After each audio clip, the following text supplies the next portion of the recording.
Hello, everyone, and thanks for joining us at this new Super Yacht webinar organized by the Stephenson Harwood Super Yacht team. My name is Ezio Maso, and I'm a senior associate based in Paris and I specialize in transactional and financing work. I'm pleased to co-host this event with my fellow partner, Kirsty MacHardy, who is based in London. And so Kirsty is a partner in the Stephenson Harwood London office, and she advises on a wide range of super yacht matters. Kirsty has acted for a number of owners on issues arising in relation to the sale and purchase of second-hand yachts, as well as under construction and refit contracts. In addition to her experience in dealing and negotiating on contracts, Kirsty has a significant experience in handling large-scale litigation in court and arbitration, including in relation to delay and disruption claims under yacht construction contracts. Today's panel discussion will focus on the sale and purchase of second-hand yachts, and we're pleased that once again we are joined by external panelists who will share with us and with our public during a one-hour conversation their views on the current market. I'm sure that the discussion will be of great interest for all of us, and for this reason I would like to thank the panelists before we start. So for those who don't know him, I briefly say that we have with us Toby Maclaurin, who is the sales director at Ocean Independence.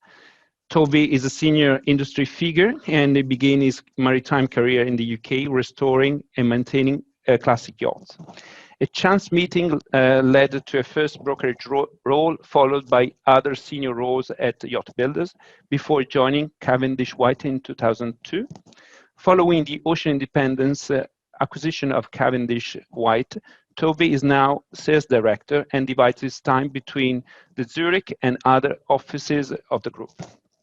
Toby has personally been involved in several 70-meter plus motor yacht sales, and with more than 30 years of experience, he was elected to the MYBA, the Worldwide Yachting Association Board, in March 2008, and was the MYBA president from March 2009 to April 2014. I'm happy also that Martin of Navalmartin could join us. While he's still in the Caribbean, I guess, or where he was cruising. Val is a surveyor and a consultant. He fell into boating at a very young age. Once when he was in Scotland and read naval architecture and toyed with supply ships and offshore wind projects. The call of the wind was, however, too strong, and Val spent several years at the Lloyd's Register's Emergency Response Service and acted in a number of passenger ship and casualties accidents before founding Navalmartin in 2012. Like Toby, is passionate about classic yachts.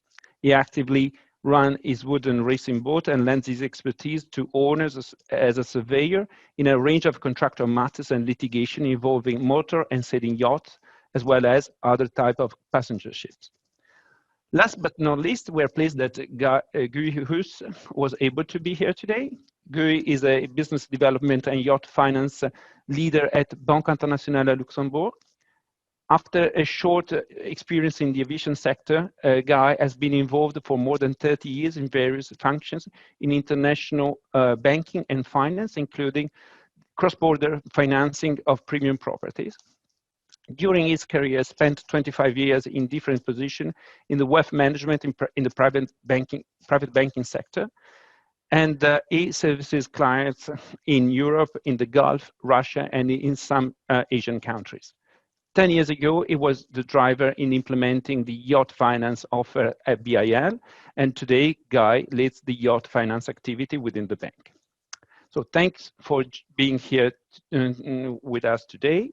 So before I leave the floor to our panelists, we can set the scene. And so according to a recent article published by Bloomberg, super yacht sales climbed to record levels last year. A total of about 887 super yachts were sold in 2021, a 77% jump from the year before, and more than twice the number of 2019, according to reports from the maritime data firm Vessel Value. low interest rates and the bumper markets fueled a significant amount of gains last year for the world's 500 richest people, according to the Bloomberg Index.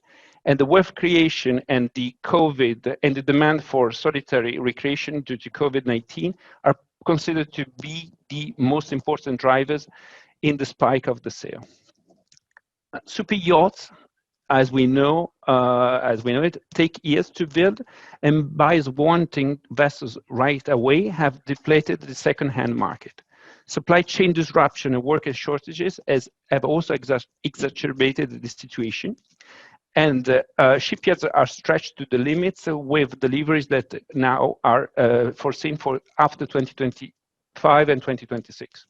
The flip side is that owners that have good yachts and that are willing to sell can sell the yachts at very good prices, despite the fact that the annual operating cost and the depreciation can be significant.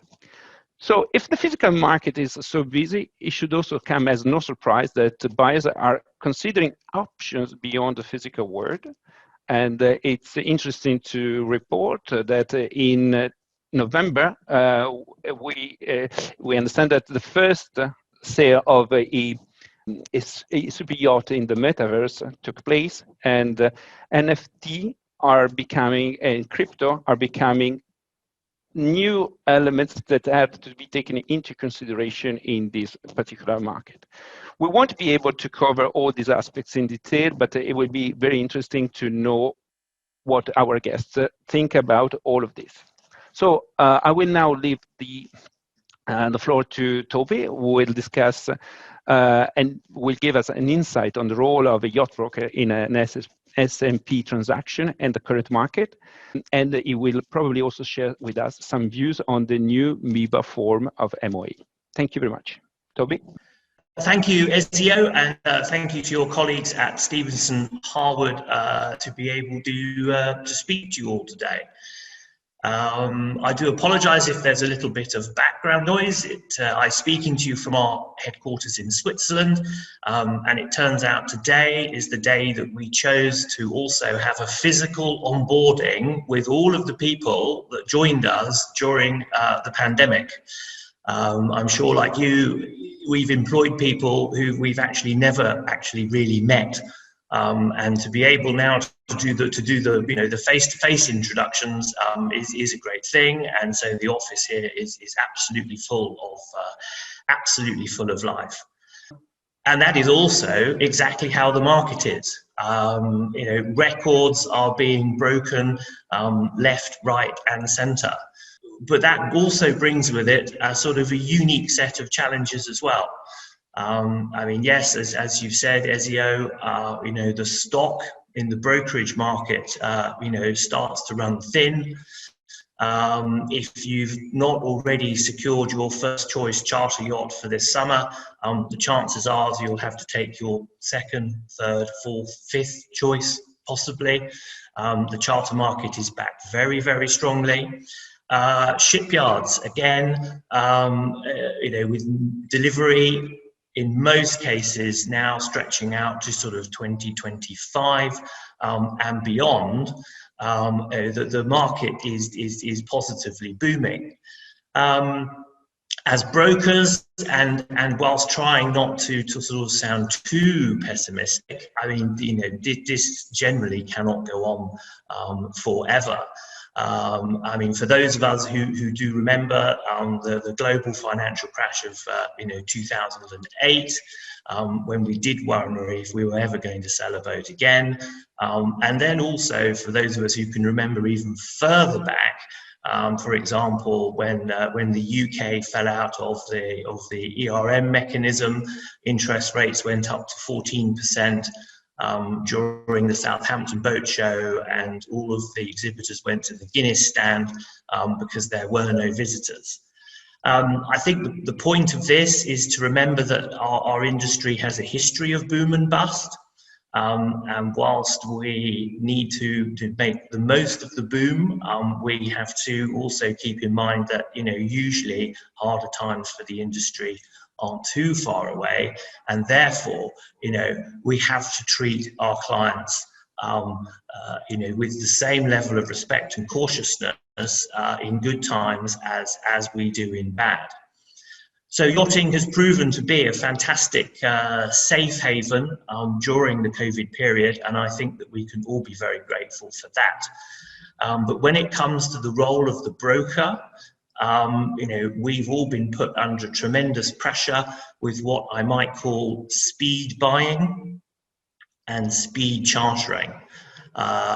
We have not only have transactions been done in record numbers, but they've been done in record time. And this has to be slightly concerning, and it's something that the industry needs to be aware of, because in a new owner's enthusiasm to get on the water, are they buying the right yacht? If they're buying the right yacht, are they buying it on the right commercial terms? And what has been rushed in order to get them afloat? I think, we all need to be careful, and it is very much the role of the broker to ensure that the client buys, the right yacht for them in the long term, and not just, the yacht that is just right, immediately available right now. Yes, I mean, it's the classic story of, do you want to marry, Mrs. Right now, or do you want to marry Mrs. Right? And this is really where the traditional role of a broker still has still has its place. We must not be putting deals together that will be at the expense of our clients' long-term expectations, and the traditional rules of brokerage do still apply. So with the industry moving faster than ever before, and as already mentioned, we've now got money moving faster than ever before. We here at Ocean Independence recently launched a facility to be able to accept cryptocurrency. I mean, not only do we see that as moving with the times, but we also see that as a duty as the sales force of the industry to look for new customers. Again, you might say in a boom time, do we have to do that? But I mean, when the market returns to normal and we're charged with selling a yacht, we will still have to look under every stone and around every corner in order to be able to find, the right buyer. And that is as well with taking into consideration that, client behavior is also evolving. And with that as well, yacht design advances in the last 5 to 10 years, have moved faster than they have in the last 50 years. We've also going to have to consider how sustainable not only our businesses are and the industry is, but also this needs to now form part of our advice to our customers as well. And the whole industry will be tackling this question as we move forwards. But I think what we also need to be very careful of is not to allow the industry to become over-regulated. And whilst in everything that we do, we have to make sure that we do it to the very highest safety standards, it's still very important we don't lose the essence and the feel of what is private yachting. Yes, I know the recent mental health crew report was very concerning, and we just need to remember that, as an industry, I mean, we are all in this together and need to support each other. And I have to say, with the demands on crew at the moment, particularly crew. And it's our role in the sale and purchase procedure to bring all of these factors together to be able to give our clients the best advice possible. So yes, in a world where we're using all of the latest tools, we're doing video viewings, we are speed closing. We are doing things faster and quicker and more digitally than ever before. I think the word has to be, just don't forget, the traditional role of the broker still applies to give, impartial and unbiased advice, and to build trust, not only virtual trust, but real trust with all the partners and stakeholders in the industry to the advantage of our clients. In this respect, Toby, do you think also that a reform of the role of the profession of the broker should be envisaged? So to say, should the yacht brokers be certified and regulated as other professions like lawyers, naval architects? Yeah, I mean, it won't surprise you to know that as an ex-MYBA president, I would love to see broker accreditation. I mean, there's nothing more frustrating than seeing a client being badly advised. There's nothing more frustrating for somebody who's involved in one of the bigger companies, let's say, who carry all the full insurances, who are subject to KYC, and who really trying to do things correctly to have the business taken away from us by people who are possibly not looking after the client as well as you could do. And I also think it would be more honest and transparent for the clients to make their own decisions. And this has been one of the sort of the internet, let's say, has not always been the industry's best friend, in that you go to the web page of a company, you look at the company, you're going to do a transaction with them that's worth many, many millions of euros, and does that website fully reflect the substance and the power behind the company? And in some cases, yes, and in some cases, no. And it was interesting that you mentioned the new MYBA MOA, which was long overdue for an overhaul, but and it will be very interesting to see what your partner says shortly. But overall, there are some points in there that I would say are possibly not as commercial as they could be. And again, I think as brokers, it's not that we've got to put the deal together first and ask all of the complicated questions later, but there's a job of actually getting the deal together in the first place, and for people to sort of emotionally buy in to the sale and purchase, and to be able to sign contracts quickly when needed. It's an important part of the sales process. Yeah, thank you very much, Toby. And in this respect, I think that Val could maybe say something interesting about the role of, so we have heard the broker. Now, what is, in your view, the role of the naval architect and the surveyor and how do you deal with the complexity of human feelings, falling in love with a particular yacht, and then dealing with the technical aspects and the list of points that have to be ascertained before a transaction can close? Good morning. My name is Valentin Martin. Thank you for inviting me to this to the seminar, Stephenson Harwood seminar, and thank you for Toby for contextualizing some of the points that we were going to discuss. As you know, yachts are often sold on the idea of a on the back of a positive, on the back of a dream. So there's a positive image of freedom, success, achievement, and fantastic cosmetics and visual images. However, in contrast, the reality of yacht ownership is fraught with a number of challenges, not only the perils of the sea, but the challenges of the yacht owner being an employer of staff, the challenges of achieving charter revenues, and then preserving the value of the asset, and looking at the vessel being a durable investment which lasts for a long time. No, I speak from the perspective of being a naval architect and a designer. For instance, this is one of our concept vessel, which is a lightweight carbon sailing yacht. And now when we examine a vessel, we look at it from the perspective of 100 years of ship design and a traditional maritime industry and best practice, which involves rules, regulations, standards, and that involves a number of technical checks, which are quite complex to integrate.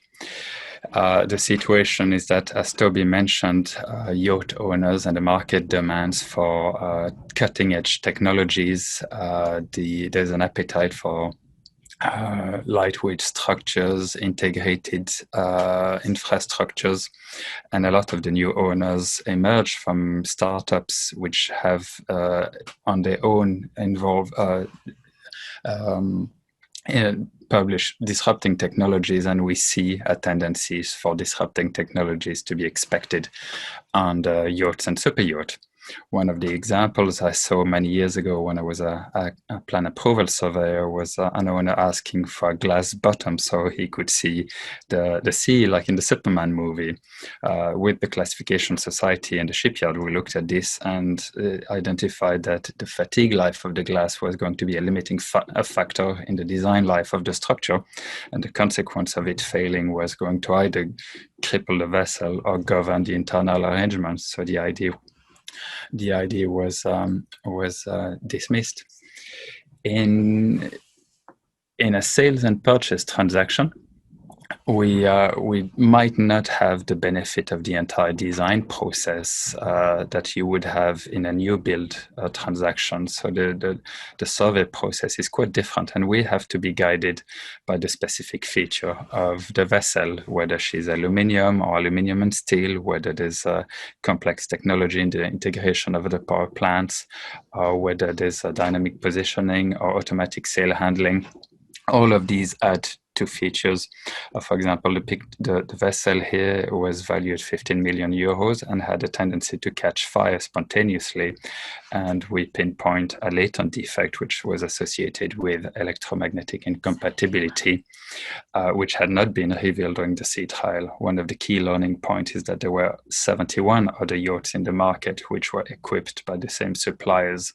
And so while nobody expected this, this was a major disrupting event for the insurance market of super yachts and mega yacht. Another vessel here, which was particular, is a vessel that had a structural failure 1 week before the completion of the warranty period. And this latent defect was only revealed through the test of time, but incidentally just before the warranty. So the question is whether this had happened after the completion of the warranty would have been quite different for the owner. Here's another vessel which was delivered with a latent defect, and the latent defect was only revealed once a minor damage was sustained in the aft end. I have a personal aversions to yacht which bear the notation of commercial class with short range, because often there are vulnerabilities in the section of the vessel that deal with jet skis and tenders. And these vessels can be quite precious. This unit was a total loss and a write-off of 11 million euros. So the status quo of the sales and purchase survey,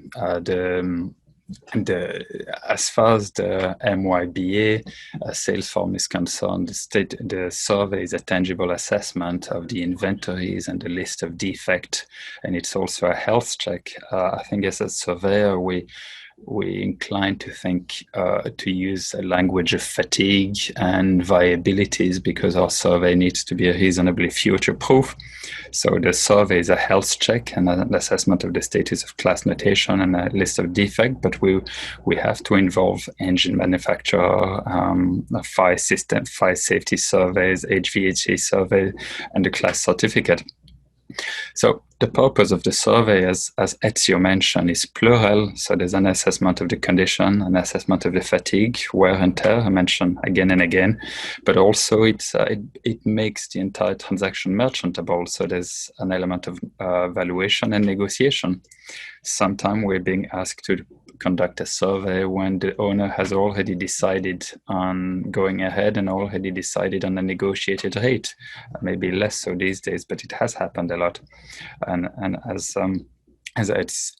you said, this pre-purchase survey enabled the finance and the insurance in some time. For me, the question looking forward in the future is whether we can maintain our degree of alertness with the level of technological advances, and whether we're prepared for all electric yachts, autonomous yachts, yachts that cross the Atlantic on their own bottom, or nuclear-powered vessel, which I believe may be coming to our waters sometime soon. Thank you.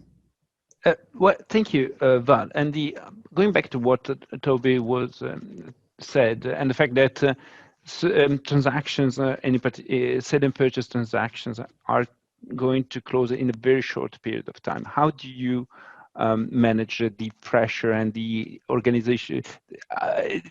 People, in particular, first-time owners, tend to think that the purchase of a yacht is a relatively easy process that involves sea trials and condition survey, but then within a reasonable period of time, let's say between 4 to 6 weeks, everything can be done. But in your experience, do you see a change in the approach of owners to condition survey and the role of the surveyor in carrying out surveys in sale and purchase transactions these days? Yes and no. I think maybe change is not in the right directions. Often the transactions happen quickly. For example, the case of a sea trial that lasts only 4 hours, in my opinion, is fraught with a risk, because the transaction of a yacht involve a number of checks, and to use Toby's expression, we have to look under every stone. Otherwise, a surveyor may be liable for negligence if he hasn't checked the oil conditions or the fatigue and such aspect, or the bearing alignment when the boat was in the dry dock. So the pressure is on the surveyor to process a lot of data quickly. The surveyor is often on his own, while the classification society have a 5-year survey plan, which inherits a lot of initial previous surveys. The sale and purchase, the history might not be maintained in a sale and purchase survey, and it's particularly dangerous when the situation is dynamic and the surveyor is appointed to do a check as if he or she was checking a second-hand car, and yachts are not vehicles. They're always custom designed, custom built, and you cannot systematically process them as standardized vehicles are processed. And yeah, what are, in your opinion, the particular domains where wear and tear is particularly difficult to identify in the context of a sale and purchase survey? As you said, is to be conducted in a short period of time. The ones which are obviously well known is the fatigue of a diesel engine, and so an oil analysis and a check on the number of hours and a check on the exhaust is it's plain sailing. Wear and tear on a paint job could potentially be more subjective, although that's measurable. There's a lot of money on a paint job, and so we have the tools to measure that. The wear and tear of a structure, say if you have a carbon rig that goes through an abnormal event, say a crash jibe, there may be underlying crack which are extremely difficult to reveal. So if the rig collapses and topples, and there are some really large and precious rigs out there, often we can trace it to an abnormal event, which is abnormal in the language of a carbon rig, but normal in the language of what happens at sea, hitting a bad wave or falling from a vessel. So with regard to mega yacht event, a super yacht event, you could say that there are wear and tear events when there's a blackout and all the thunderstrike, for example, being hit by lightning is a wear and tear event which can reveal fault in the next 2 to 3 years after the vessel is hit by lightning. And these issues are pernicious because you don't always reveal them on a one-day assessment. Okay, but thank you very much, Va. And I think that Kirsty can now take us to the legal implications and how we can make connections between technical issues and legal consequences, in particular in the context of the MYBA, a form of MOA. Thank you, Kirsty. Thank you, everyone, and thanks so much to Toby and Val. My heart slightly always sinks when I'm slotted in between industry specialists, because my talk is always generally a bit dry compared to those that are actually out there all the time with these beautiful yachts. I'm going to be sort of running through some of the new provisions of the MYBA, but we don't have time to go through all of the changes. I'd be very interested to speak to Toby offline to take his views on it, because from a lawyer's point of view, it's a bit more fiddly, but a lot of it is refinements. But there are some brand new bits. A couple of sort of starting points for the new sections. There is now an express warranty in clause 15 in relation to the information that is contained in the boxes at A to L of the start of the agreement. This is now an express warranty which didn't exist. It was probably always the case that a buyer would have a claim if those boxes were misdescribed, but now there is really an onus on the seller to ensure that the yacht is properly described, accurately described, breach of which would give rise to a claim. Another point that I wanted to highlight is clause 17, which is the sea trial and conditions survey. And this now makes clear that the sea trials and the conditions survey cannot commence until the deposit has been paid. And this is a new provision and makes clear that the entitlement for a conditions survey and a sea trial is only after payment, which makes commercial sense particularly for a seller, because they don't want to undertake making the yacht available unless they know that the buyer is locked in, or broadly locked in. There have been some changes to clauses 26 and 27, which I'm going to discuss in the context of how buyers and sellers try sometimes to get out of these contracts. Picking up on what Toby said, a buyer may see the right now yacht and then 2 weeks later see the right yacht, and they want to know. We are often asked, can we just simply walk away? And so we'll just look at what the rights of rejection are. Just very quickly to set out the mechanics of the sale under a MYBA form. So the parties agree a sale price, buyer pays a deposit. This is usually 10%, but I believe I'm right in saying that the MYBA has now actually scrapped the amount, but I would expect the amount to still remain 10% of the overall purchase price. Date is agreed for the sea trial and conditions survey, and a further date is agreed by which the sale must be completed, and completion is delivery of the yacht, payment by the seller, and payment of the deposit and balance of the sale price by the buyer. One of the new points that has arisen is in relation to the dates at box 9 and box 17.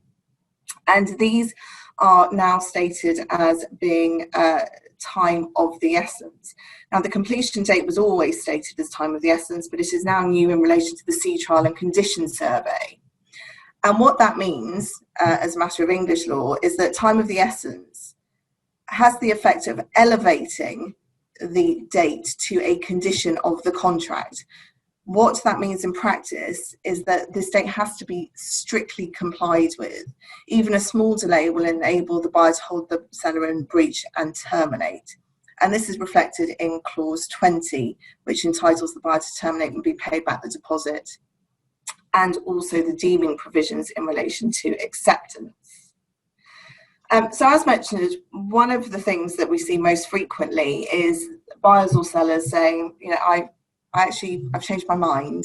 I've seen a better yacht. I've seen a different yacht. I've seen a more eco-friendly. I've seen a yacht that can actually run for 24 hours on a lithium battery. And they say, you know, I want to walk away. What can they do? So looking first at a buyer's option, there is no general right to walk away from an MOA. If a buyer signs an agreement and then changes their mind, if they walk away without having the right to do so, that's a breach, and they run the risk of forfeiting their deposit, which, given sometimes the value of yachts and super yachts, could be a very, very substantial amount indeed, even for those that can afford super yachts. So how would a buyer look to extricate itself from a sale contract? Well, unless the MOA has been amended to allow the buyer's withdrawal from the MOA, or the seller agrees to release them, the buyer will not be able to lawfully withdraw from the MOA until at the earliest sea trials. So clause 26 provides that the seller has to make the yacht available to the buyer for a sea trial to be held before the date specified in box 9. Following the sea trial, the buyer has the right to terminate if for any reason whatsoever, and in its sole discretion, that the yacht has not performed to its satisfaction on the sea trial, and it does not therefore wish to proceed with the purchase of the yacht, it shall give written notice of its rejection of the yacht. Now, this is a very, very wide termination right, as the buyer can terminate for any reason whatsoever. If it does exercise this right, it's entitled to return of the deposit, save that it will have to pay some incidental costs that have been incurred, such as costs incurred at the specific request of the buyer at sea trials. Importantly, if the buyer wishes to reject the yacht, it must send notice of rejection within 24 hours of completion of the sea trials. Otherwise, it is deemed to have accepted the yacht. Similarly, if the buyer does not carry out the sea trial, it's deemed to have accepted the yacht, subject only to the right of the condition survey under clause 27. So clause 27 is the buyer's second potential way out of the contract, although it is a much more limited right. And at this stage, you will need someone with the experience of Val. The buyer is entitled to undertake a condition survey, and again, this must be taken no later than the date in box 9, time being of the essence. And this condition survey allows the buyer to open up the yacht, effectively to take a closer look at all of those things that Val identified. And if on completion of the condition survey, the buyer finds defects which are defined in the MOA, then within 7 days of completion of the condition survey, the buyer can give written notice, either requiring the seller to make good the defects or rejecting the yacht. In other words, walking away if there are defects. It is a much narrower right than under clause 26 because there must be identified defects. And under the new MYBA, those defects have to be supported by a surveyor's statement. And crucially, the surveyor must be a marine surveyor whose day-to-day business is the surveying of yachts of a similar size to and value of the yacht. So your pool of surveyors may be very limited indeed when you are looking at highly specialised yachts. So what about the seller's options? Well, the seller has very limited walkaway rights indeed. The seller's terminations option arise if the buyer fails to pay the deposit or at a later stage fails to pay the balance of the sale price. If the buyer is in breach, the seller will be able to recover some of its losses, but only in accordance with clause 31 if the MYBA is not amended. So if the deposit is not paid, then the seller has the right to cancel, claim compensation for provable losses and expenses reasonably incurred. plus interest. Now, where there is an obligation for the deposit to be paid within 4 days from signing, those provable losses and expenses may be very limited indeed. If the buyer fails to pay the balance of the sale price before the completion date, the seller can cancel, and in that case, the seller can retain the deposit, so the buyer forfeits the deposit. And shared equally under the new MYBA, after certain expenses are deducted, it's shared equally between the seller and the broker, and that's clause 31. And crucially, and again, if not amended, the clause then provides that the seller shall not be entitled to any further claim for compensation from any party to this agreement. Therefore, if, for example, this was a really good deal and, as Toby says, we suddenly hit a massive and unexpected drop in the market, the seller would not necessarily be able to recover their losses over and above the balance of the deposit, notwithstanding they have actually potentially suffered a great loss. So really, we're looking, as I've said, at walkaway rights when the buyer and the seller. But what can a buyer do, if anything, after it takes delivery and finds that there is an issue? Hopefully not as bad as some of the latent defects that Val showed us. Well, the answer is it is very limited. Under clause 28, the yacht is treated as unconditionally accepted, either on express acceptance of the yacht, deemed acceptance after the date in clause 9 if no sea trial or condition survey has been completed, on the 8th day after the condition survey, and as mentioned, that's, they have 7 days to reject under the condition survey or agreement for remedying the defects. And after that time, where this deemed acceptance arises, any issues will be for the buyer. After the condition survey, there may well be issues post-delivery if the yacht is not in the same condition, and if defects are discovered which are beyond fair wear and tear. And you may well need someone like Val to come on board. The only other exception is if there is a breach of the seller's warranties under clause 15. And that the seller warrants that the yacht is free from any debt, claim, mortgage, lien and encumbrance at the time of delivery. But if, for example, the yacht is arrested due to a previous debt, then the seller is liable to indemnify the buyer for those losses. The question, of course, arises whether the indemnity is actually worth anything, as is often the case. The seller is a brass plate offshore company.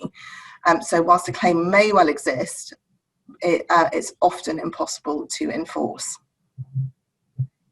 Yeah. We may come back to the possibility to be indemnified probably by this way. MYBA also proposes a form of personal guarantee for this type of claim, so that in some cases you may have an action against the beneficial owner who is behind the seller. If you've got the guarantee, yes. Yeah, of course. But it is a difficult area of discussion and negotiation, yeah. Of course. But thank you very much, Kirsty. I would then ask Guy to present us the financing solutions that BIL proposes to clients who are willing to buy second-hand yachts. Guy, to you. Yeah, good morning. Great to be within the panel, and very interesting stuff on MYBA and all these clauses, which is obviously also feeds into a financing transaction when we should intervene as a lender. But first of all, the role of the financing bank, because some would be astonished if I say that the role of the bank is not really to provide funding for a yacht acquisition for a buyer who cannot afford to buy the yacht, or who cannot afford to maintain and operate the yacht over time. So our role is really to provide solutions to the client to leverage an asset, so the yacht, which is a depreciating asset, and also to optimize their cash flows and to reinvest their liquidities in maybe appreciating assets, which over time can produce higher returns, be it financial portfolios, but also other appreciating assets. So also, which is very important to understand, the bank as a finance or lender is not involved in legal and tax opinion related to such transactions. But obviously we collaborate with specialists in these fields, and don't misunderstand me when I say this, because these are very important topics, and it will cost the buyer a lot of time and money if he does not get it right from the beginning. So, and I only have to point to certain issues mentioned, well, by the broker, by the surveyor, but also by the lawyer in this panel. So, but first of all, lenders, I'm talking for BIL, for our bank, obviously, but also more generally for a lender. So he has eligibility criteria, which kind of yachts can be financed, which yachts are bankable, so to say. This is obviously a crucial factor, because as a bank, as a lender, we anticipate an exit strategy in case of a default of the loan, because the yacht and the mortgage which is taken on the yacht is our principal security. And then when it comes to such a worst case scenario, obviously speed is of essence, and the average time to sell the specific yacht on the market is key, and therefore, well, the fact is, and this is corroborated by empirical studies, that yachts with a good pedigree, built by well-known brands, can be sold much faster on the market than a more average yacht. And this is obviously also an advantage for the owner himself under a normal exit scenario, when he wants to ultimately sell the yacht or upgrade to another yacht. So about which type of yachts are we talking? Pleasure yachts, be it motor yachts or sailing yachts. Some banks exclude sailing yachts. We can do both. But for us, it is important that the yacht can be registered under commercial register and is built to technical and survey standards which permit this, even though the yacht can obviously also be operated as a private vessel. Then one feature, and I think Val mentioned some issues related to that, is the material, construction material used for yachts. This can be also an eligibility factor, because a yacht can be built, just to simplify, steel, aluminum, or composite or GIP, so glass fiber reinforced plastics or polyesters. We can do, we would be able to accept any of those. Some banks would like to avoid to finance hulls or yachts built in GIP, because they have a different view on that, but for us it's okay. Then another trend is also explorer yachts. We would be able to finance also explorer yachts. It's in the current trend. Then size is also another criteria. We start as from 24 meters, but also there every bank has its own criteria in terms of risk appetite. We are positioned in the, let's say, in the medium market segment, between typically between 30 and 70, 75 meters, more or less. Then it depends obviously also on the metrics of the value of the yacht and of the age, because you can have a larger yacht which is a little bit older, so that it would fit in our price range, so to say. Why are we specifically in this range? Because due to risk concentration considerations, but also because, well, to be aligned with our type of client segments. But the most important issue about the yacht is the brand and the pedigree of the shipyard.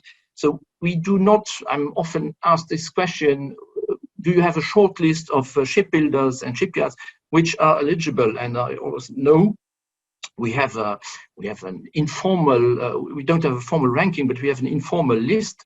We include a lot of builders, the Northern European, the Italian, some UK, Scandinavian builders, and maybe also some of the best Turkish builders, but we exclude more exotics, I would say.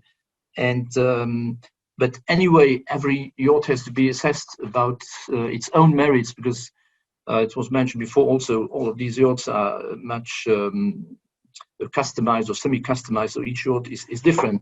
Then age is a criteria, but age is also something which is relative. We would tend to say 15 years maximum age at the end of the loan, but experience shows that also in our fleets we have financed, we can go, we have been doing also longer if the pedigree justifies this. And very important also about the condition of the yacht, that's where the service steps in, and the refit of the yacht, because a yacht typically would have on average every 5 years a refit, and it's important to know and understand what this refit is about, not only changing the carpets, but also the general technical condition of the yacht.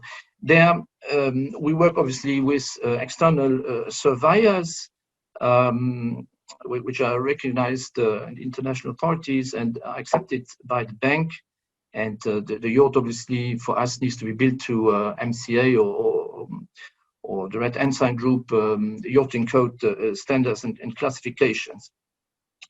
So another important point is then obviously during the loan, the discussion about the loan agreement and the whole contractual documentation, it is not only advisable, but it is a must for the yacht buyer or the owner to seek professional advice from the experts in their field. And if this is true for the brokers to start with, because it starts with the purchase, the selection of the yacht and so on, then the technical conditions, the surveyor, but last but not least, and even more so for the legal counsel, because there are a lot of tricky articles and a lot of very complex issues to be considered. This complexity is due to multi-jurisdiction, because you have jurisdiction for the registration of the flag, registration of the mortgage, the domicile of the beneficial owner, the jurisdiction of the company, which is the ownership vehicle, the issuance of the guarantees, and so very complex work. Everything has to be synchronized. Legal opinions have to be provided, and this is really hard work, and also time-wise takes some time. Just to respond to a remark which was done about faster transactions and so on, I think, I don't know if it was Toby who mentioned money is moving faster now. Yeah, money might move faster, but it's not for that you should rush into a transaction, because all these works takes a lot of time. And last but not least, also for compliance issues and due diligence, which needs to be performed on the buyer and on the seller. So this is regulatory requirements for the bank.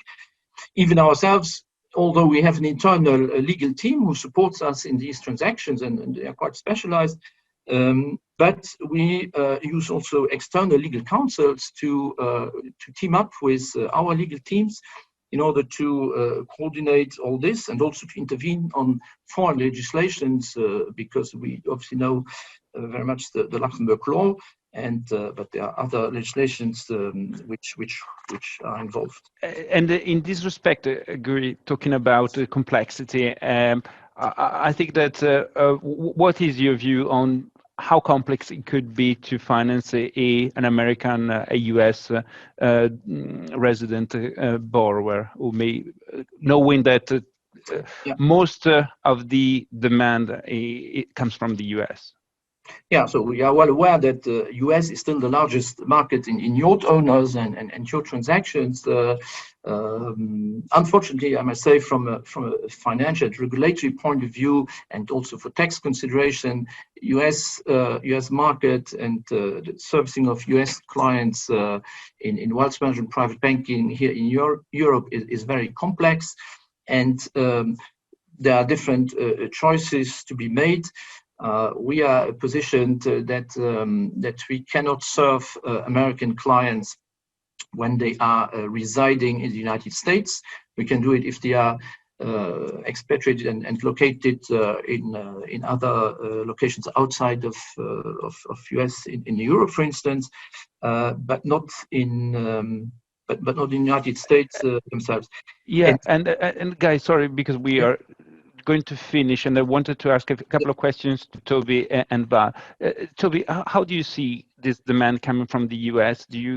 Can you give us a little bit of more information? What's your perception, your feeling about it?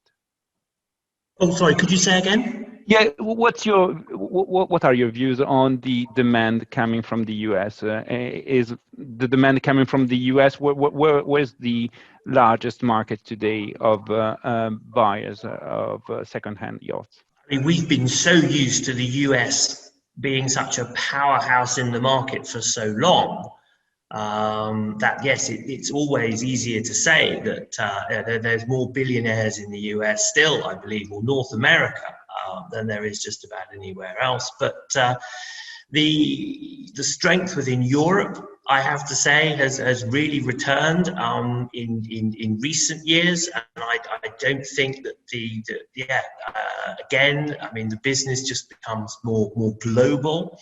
And looking to Asia and also South America.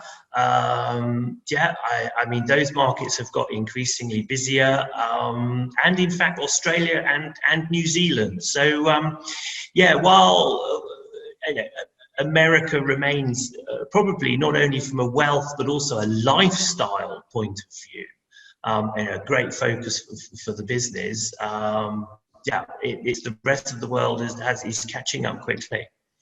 Well, thank you very much, Toby. And Val, I had a very last question for you. Is about critical issues that you consider to be very important today for a buyer or a seller to be considered from the outset if they decided to go for a sale and purchase transaction.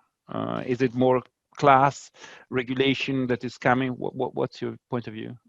I think that's a complex issue. Obviously, the aspiration and the project of the yacht may govern these issues. I always like to think that vessels are designed to be to last 100 years, as Classification Society hope to.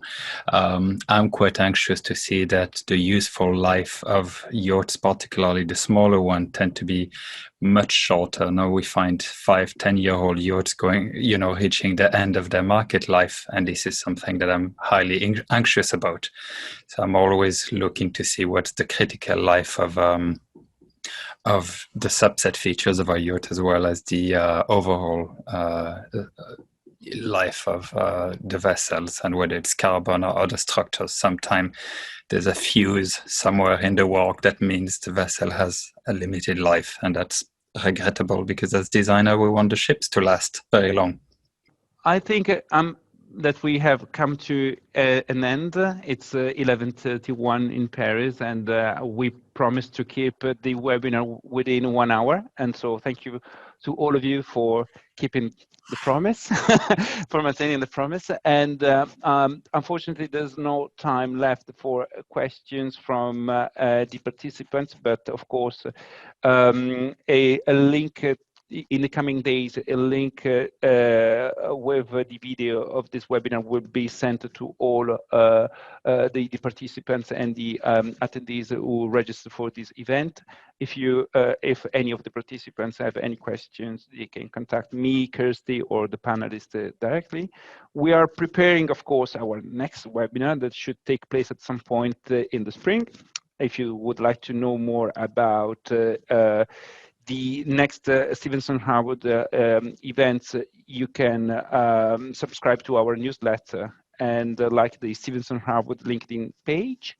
Otherwise, Kirsty, maybe you want to say something to our participants, and we can conclude. Yes, just a final thank you from me to Toby, Val and Guy for their very informative talks and providing their industry knowledge. It's very much appreciated, you giving up your time, and I know that these things are not easy to prepare for, so thank you very much, and yes, we look forward to hopefully working with all of you in the future.